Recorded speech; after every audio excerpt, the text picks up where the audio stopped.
The cold wind blew through the broken windows of the giant metal factory. Rusty machines stood still like dead animals. Thick cables hung from the ceiling like vines in an ancient jungle. No one had stepped inside this place for years, not since the war ended. It was a dead zone, dangerous, forbidden. But Jack went in anyway. He moved slowly, his boots crunching on shattered glass and metal dust. His flashlight cut through the darkness, revealing alien markings on the walls. This wasn't just a human factory. It had alien tech mixed in. Strange black wires pulsed gently along the walls like veins. Jack was a scavenger, not a hero. He searched for valuable scrap and tech to sell. But something about this place felt different. It felt alive. Suddenly, a sound echoed through the hall. "Is someone there?" A voice cried. Jack froze. The voice was soft, shaking with fear. It didn't sound human. It was female, but not fully. There was something strange about it, like an echo or a whisper layered under the words. He raised his flashlight and slowly walked toward the sound. "Please, I'm stuck in this thing. It won't let me out," the voice said again, more desperate. "This time, who are you?" Jack asked, standing near a massive machine in the center of the room. It looked like a huge, half-open pod, its surface a mix of metal and something that looked like dark glass. The machine was covered in strange roots and wires, and part of it had sunk into the floor. "I'm inside," the voice said, almost crying. "Please, human, help me. This machine is eating me." Jack stepped closer. His fingers brushed the surface. It was warm, too warm for dead tech. "How did you get in there?" he asked, trying to find a door, a panel, anything. "I don't know," she whispered. "I woke up here. It talks to me, but it won't let me leave. I can't move. I'm scared." Jack's instincts told him to walk away. He didn't sign up for this. This wasn't salvage. This was a trap. But the girl, whatever she was, sounded terrified. Her voice wasn't faked. She was suffering. Then the machine pulsed. Jack jumped back.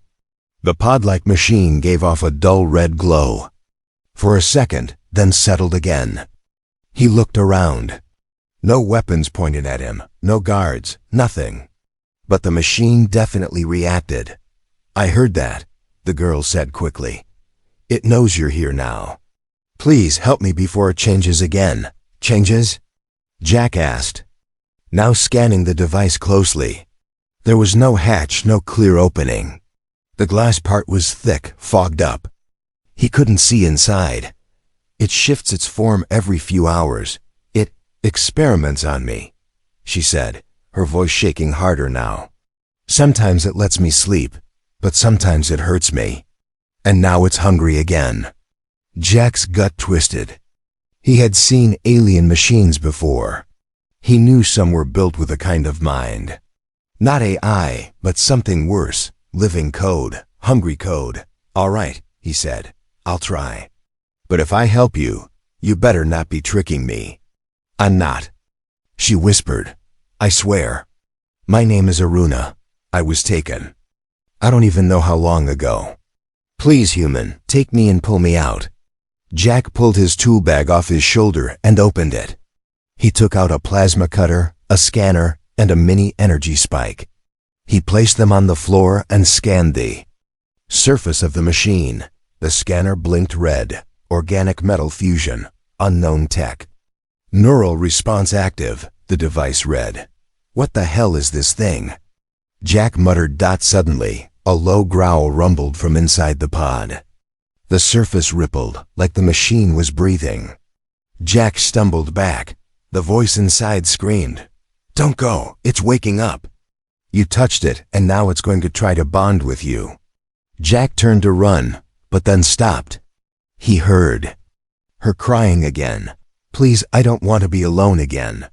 He cursed under his breath, grabbed his tools, and backed away, but didn't leave the room. "Not yet. Listen," he said.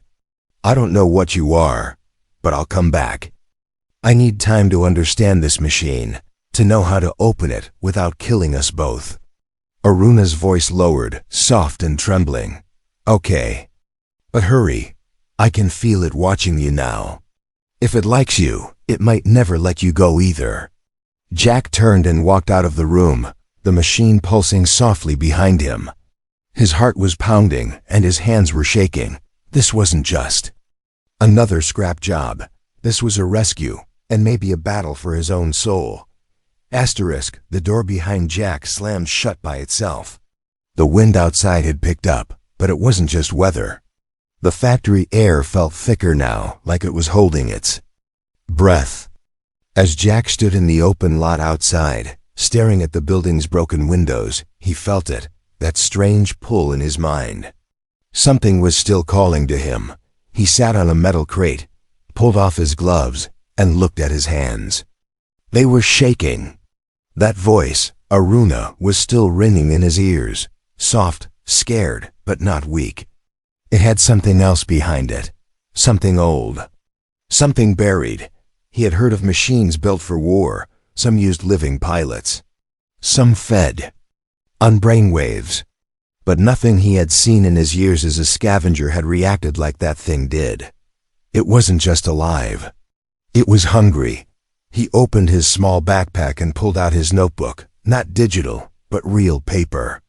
He began sketching the machine, marking where it pulsed, where it growled, where it hissed. Then he stopped. He remembered something. A story. An old pilot once told him about a war experiment called feeders. Biomachines built by a dying alien race. Machines that needed emotion to stay alive, fear, pain, sorrow. They were banned, destroyed, or lost after the war. But what if this one survived? Suddenly, his earpiece crackled. Jack! The voice came again. It's happening again. Please, it's feeding. Jack's eyes went wide. He had turned his earpiece off, or so he thought. But the signal was still there. The machine was broadcasting directly into his gear. Inside the factory, Aruna screamed. Jack dropped the notebook and bolted back inside. The air in the factory was hotter now, thicker. The machine in the center of the room was glowing a faint orange, like burning coal. Strange symbols appeared along its sides, shifting and melting like liquid metal. Jack rushed to the edge of the pod. Aruna, can you hear me? Her voice came through, cracked, struggling. It's draining me. My thoughts, my memories. It wants to know everything. It doesn't stop until I cry. Jack's fists clenched.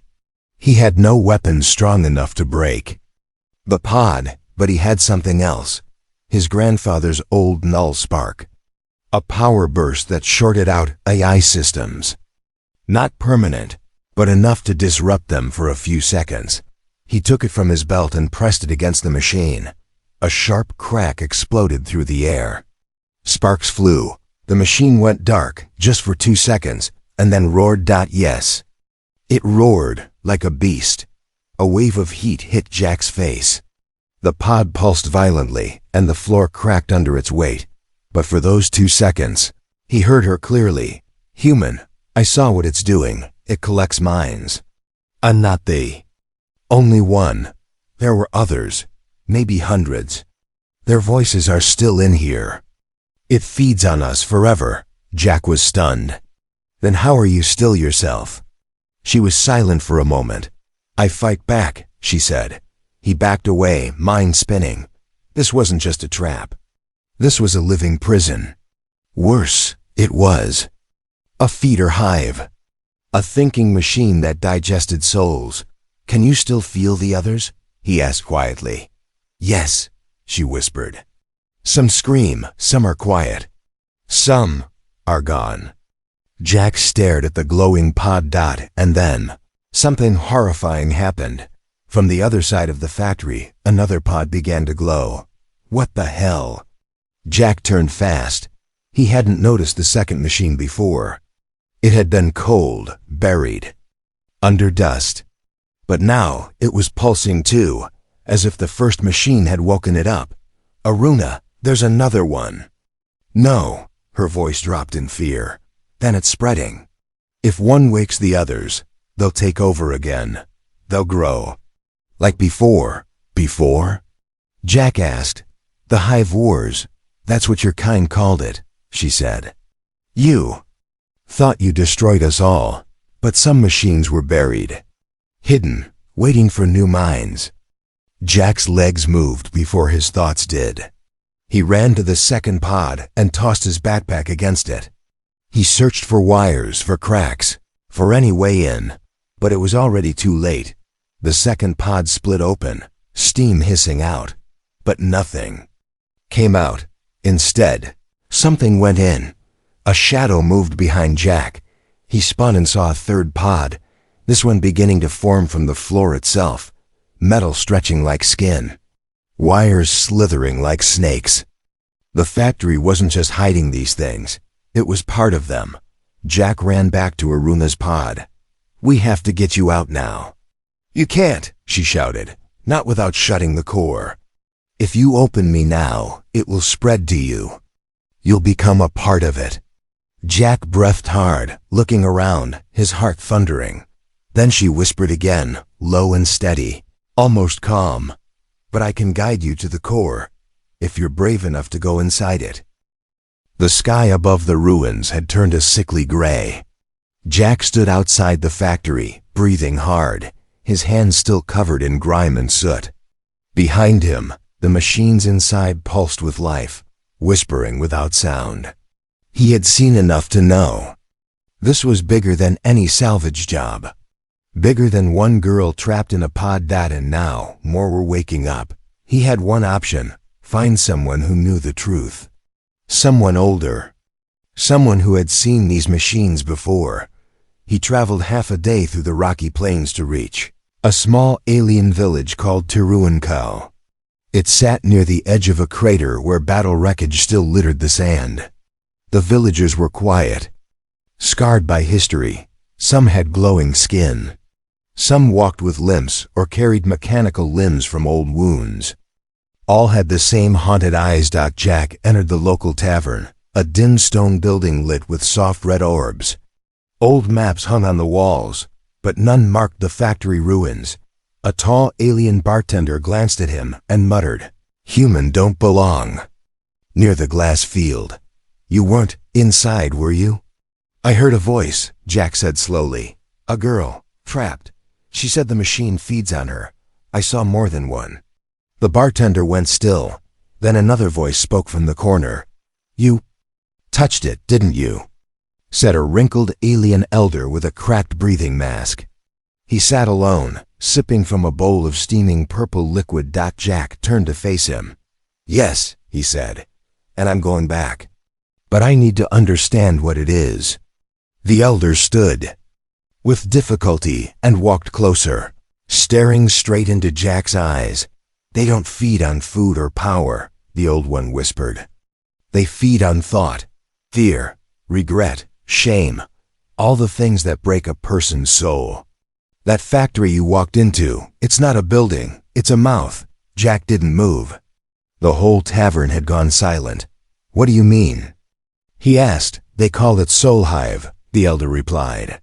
An ancient weapon made by the Drenari before your kind ever stepped into space. They were losing the war, so they built machines that could think, feel, and consume. Not flesh but minds, memories, emotions. And the girl? Jack asked. She is a survivor, the elder said. Or a prisoner. Maybe both. These machines don't kill their hosts. They break them slowly, keep them alive, keep them dreaming. The hive likes to taste suffering over time, Jack swallowed. I heard others. She said there were many voices, that it was spreading. The elder nodded once, grimly. They were supposed to be destroyed. We thought they were. But if even one hive remains, it will grow again. They can rebuild themselves using any metal, any wreckage, even the air. Jack stepped forward. How do I get her out? The elder looked at him long and hard. You don't. If you try, it will bind to you. She's not just inside the machine, human. Part of her is the machine now. Jack's jaw tightened. Then I'll cut that part out." A weak chuckle escaped the elder's lips. "You think it's that simple? You think these things only tie to flesh? No, they link through fear. If you care about her, if you feel anything while inside, it will find a way into you. That's how it spreads. I've already been in there," Jack said. "And I'm still me. For now," the elder warned. "But it remembers your scent, your voice, your kindness. It'll use her voice to pull you in deeper." Jack stared at the ground, thinking fast. Is there anything that can break the link? Something to shut down the core? The elder reached into a pouch and pulled out a small, cracked crystal, black with a thin white spiral inside. "This is a null stone," he said. "One of the last tools built to interfere with hive signals. It won't destroy the machine, but it can give you time, a few minutes. Maybe enough." Jack reached for it. The elder didn't let go right away. "If you take this, you go in alone," he said. "No one will follow. No one will help you. If you fall in there, the machine will use your face to call others." Jack looked him in the eye and said, "Then I better make sure I don't fall." The elder released the stone and stepped back. "Then may the stars be blind to your path," he said, "because if they see you, the hive will too." Jack left the village without another word. The wind had changed again. In the distance, black smoke began to rise above the factory, curling in strange shapes. He gripped the nullstone tight in his hand. He was going back into the mouth of the beast, but this time it would choke on him. The gate creaked open, and hot air rushed out like breath from a giant beast. Jack stepped through, the nullstone glowing in his fist. Ready to walk straight into the machine that ate minds, Jack moved with slow steps across the factory floor. Keeping his light low, every cable above him twitched, as though the building noticed his return. The first pod in the center still pulsed, but its glow was dull red, tired after feeding around it. 2 fresh pods had finished growing, their skins slick and black. Smelling of burned oil, Aruna's voice reached him, faint yet clear. "Human, I sense you. The machine feels you too. Move before new guardians wake," Jack whispered back. "I am coming, hold on." He pressed the nullstone against his chest plate. The spiral lines lit up white and hummed. He circled the main pod, searching for the seam he marked. The floor rippled, thin strands of metal rising like grass. Jack stomped them flat and shoved the nullstone into the seam. A sharp crack split the air. For 3 heartbeats, the factory went dark, no hum. Only Jack's breathing and the distant desert wind. Seam slid open. Steam smelling of hot blood spilled out. Jack slipped inside before it sealed. The tunnel was narrow, walls soft like muscle yet hard like steel. His boots stuck with each step. Blue energy veins snaked along the passage, pulsing faster as he advanced. Aruna guided him. Left at the fork, then down. The core is close, but the machine repairs itself. Jack turned left, dropped down a vertical tube, landing on a woven wire platform. Ahead, a wide chamber glowed gold. Chains of light held Aruna over a pit of swirling data, memories spinning like liquid glass. She looked part human, part alien, skin warm bronze with glowing silver marks, eyes bright teal. Transparent cables ran from her back into the ceiling. She met Jack's gaze and smiled weakly. "You really came. Always keep a promise," he said. He slammed the nullstone into a pillar beside her. White light burst out. The energy chains flickered. Several cables snapped. The pod walls reacted, folding inward to crush them. Panels shifted, forming claws. Jack hacked at remaining cables with a plasma cutter.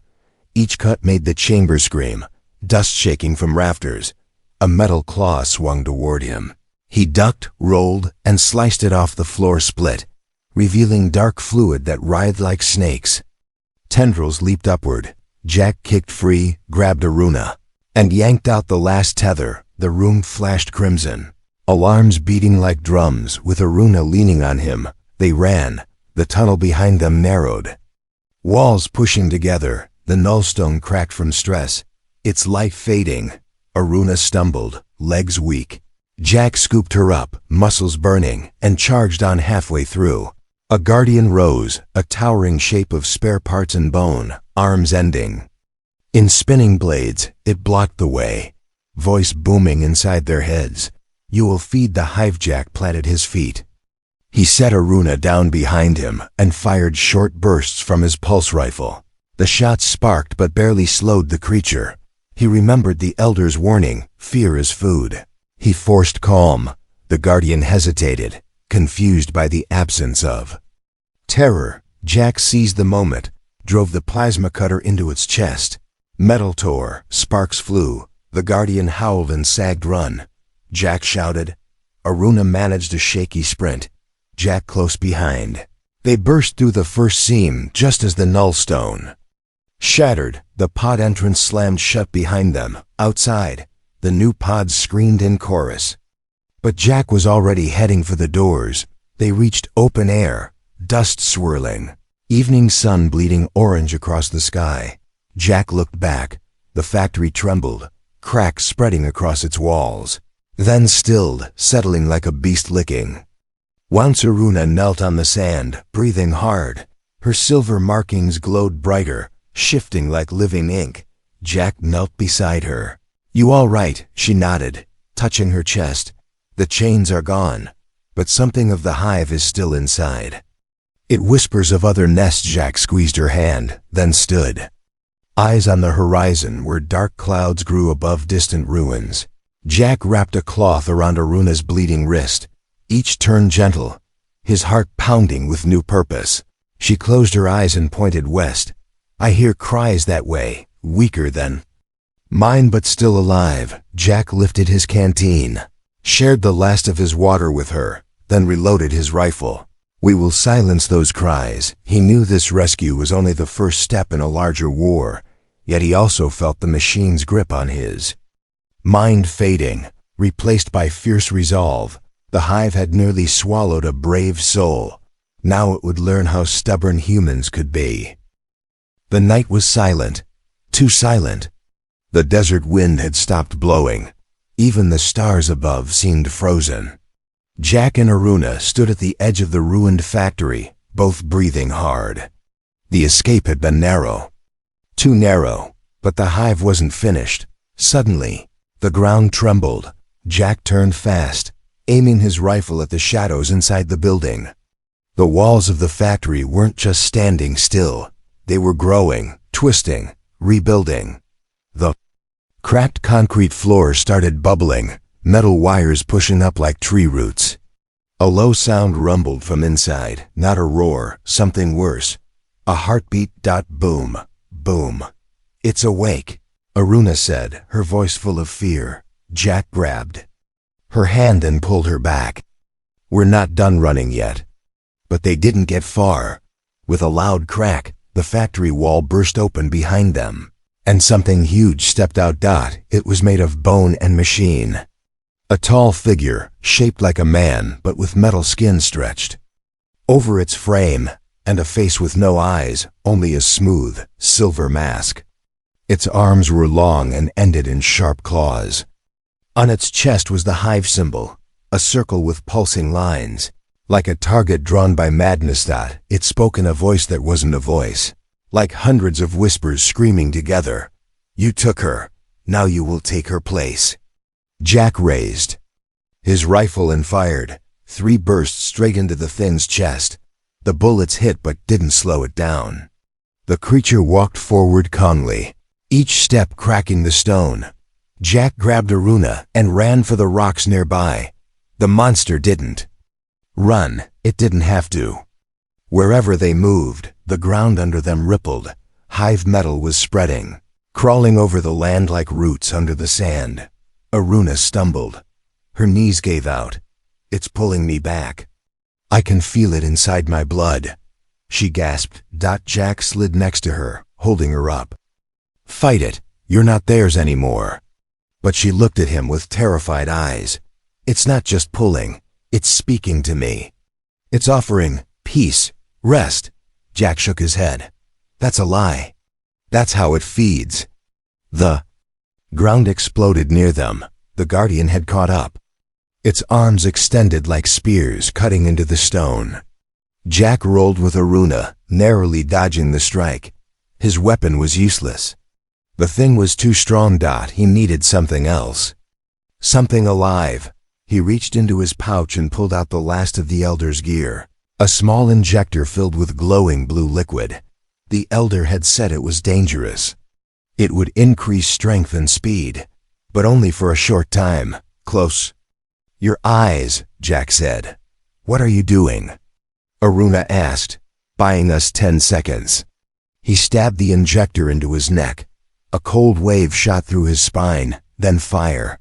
His vision blurred. His muscles tensed. His heartbeat doubled. The Guardian charged. Jack met it head on.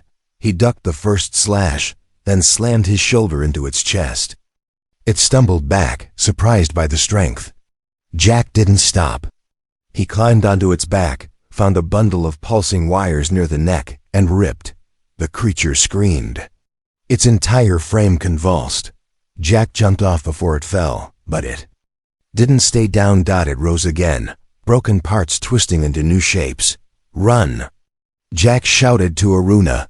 She got to her feet, pushed by adrenaline, and ran toward a tall hill just beyond the rocks. The Guardian charged again, but Jack had one last plan. He pulled out a plasma grenade and activated it. Come on, he whispered to the machine. Just a little closer. The thing lunged. Jack tossed the grenade and dove aside. Bright white flash filled the night. The explosion knocked the Guardian off its feet and sent hive metal flying in all directions. The sound echoed through the canyons. Jack coughed hard. His side bruised. The Guardian was down. For now, he stumbled up the hill where Aruna waited, clutching her side, her markings flickering. They both looked down at the factory. The hive had stopped spreading, but smoke now rose from deeper inside the ruins. It's not dead, Aruna said. Jack nodded. No, it just lost one of its limbs. He checked his belt. 2 energy cells left. No more grenades, we can't. Keep running, she said. It will send more. And next time, it won't make the same mistake. Jack looked toward the stars. Then we go where it doesn't expect.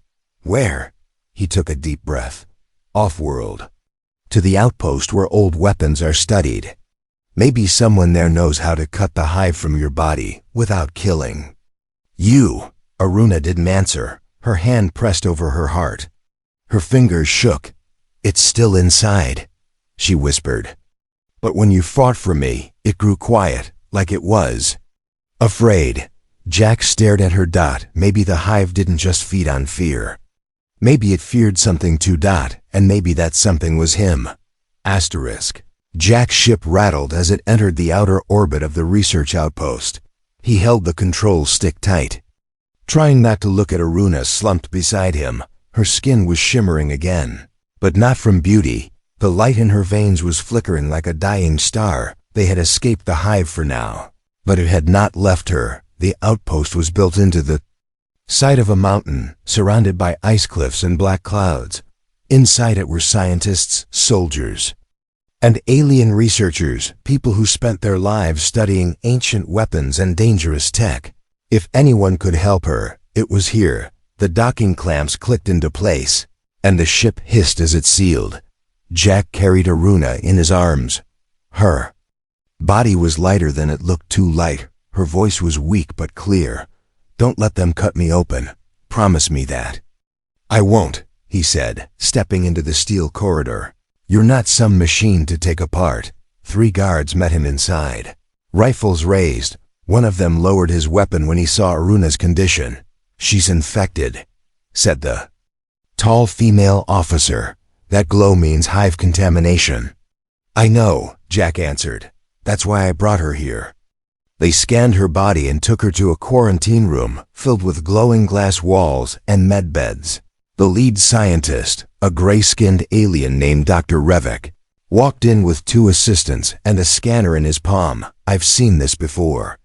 Revik muttered, but only in lab corpses. Never in someone still breathing. She's strong, Jack said. Stronger than anything you've seen. Revek scanned Aruna's chest. His brow furrowed. The hive didn't just infect her. He said, it bonded. Their code is in her blood. Their data is in her mind. Jack's hand balled into a fist. Can you save her? Revek sighed. We can't remove the hive without killing the host. Unless we can isolate it. Push it into one part of her brain and lock it there. Then do it, Jack said. But Revek hesitated. There's a risk. You see, the hive adapts. If it learns we're trying to isolate it, it may fight back. Not with claws, but by using her memories. It can mimic her thoughts, her voice, even her emotions. Aruna opened her eyes slowly. I'll do it, she whispered. I want this thing out of me. They placed her inside the machine, an oval chair surrounded by silver rings, wires attached to her temples. The rings began to hum as energy flowed. Around Horrifying worked the console. I'll need her deepest memory, something painful, something the hive is already using. Jack stepped closer. She once told me. The hive made her watch other victims fade. One by one. Revek nodded and entered the command. The rings pulsed, and Aruna screamed not from pain, but from a sound only she could hear inside her mind. The hive was waking. Aruna stood in an endless room made of mirrors. Voices surrounded her. Some whispered. Some screamed. Some begged. All were part of the hive, but through the noise, she heard one voice. Jack's. Clear. Real. Come back to me, Aruna. She focused on that voice. The mirrors cracked. The hive howled at Aruna, forced herself to imagine Jack's hand in hers. The feel of his breath.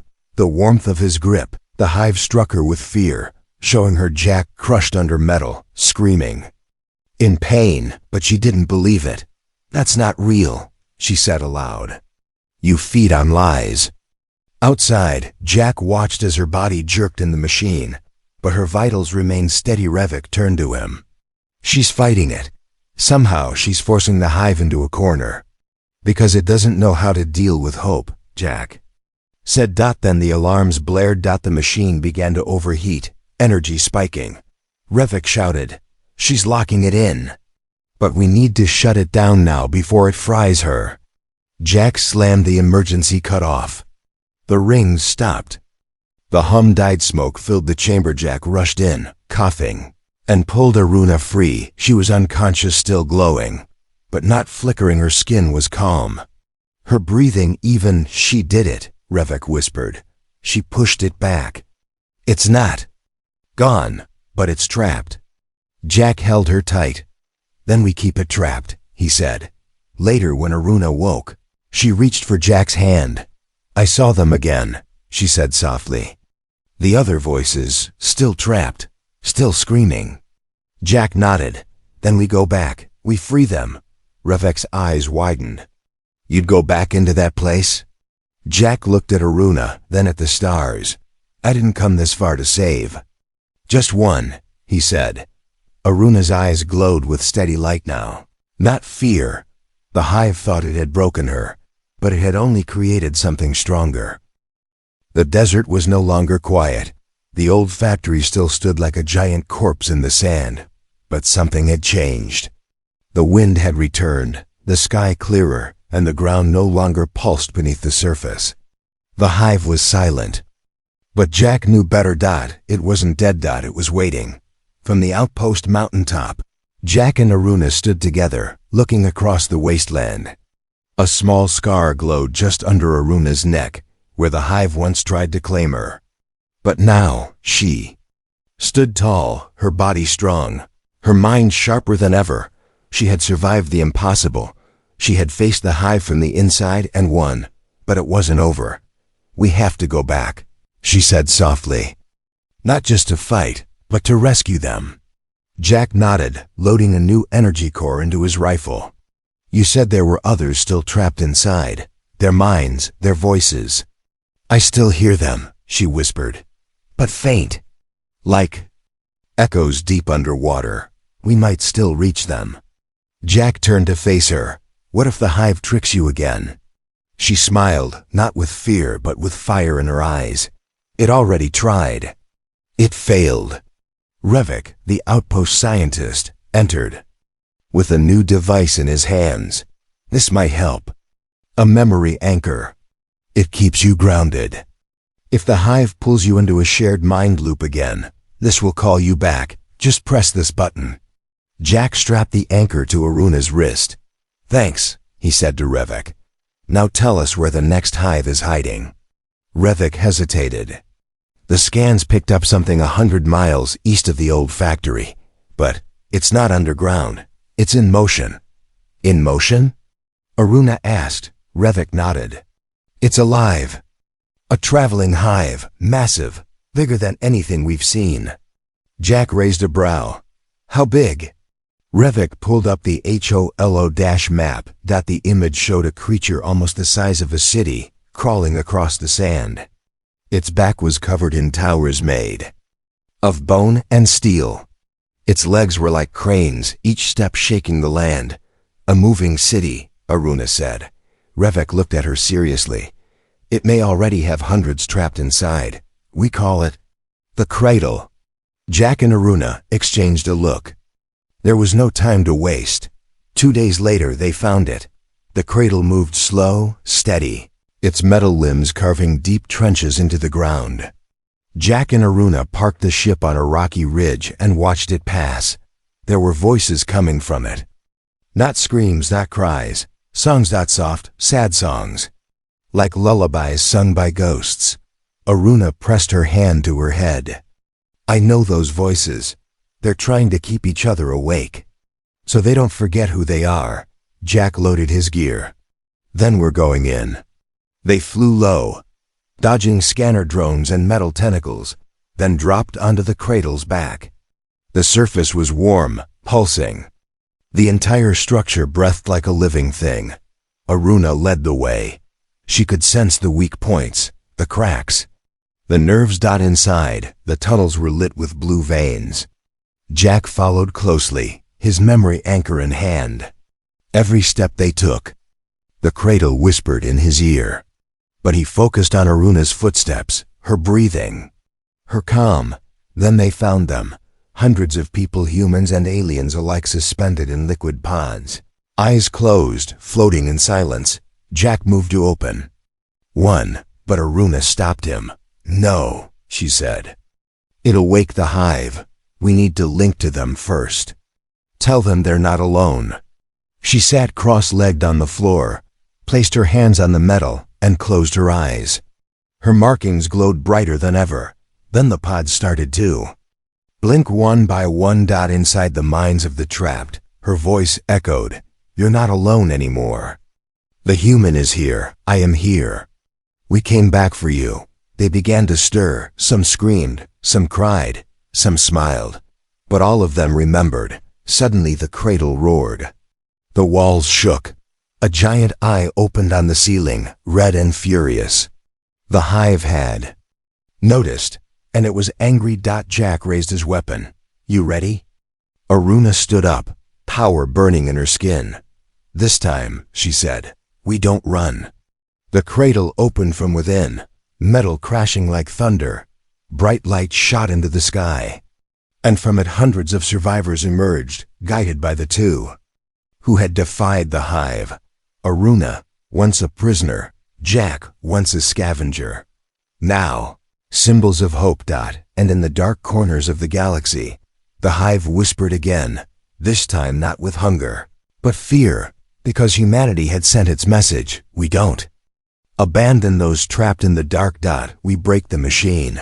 We bring them home.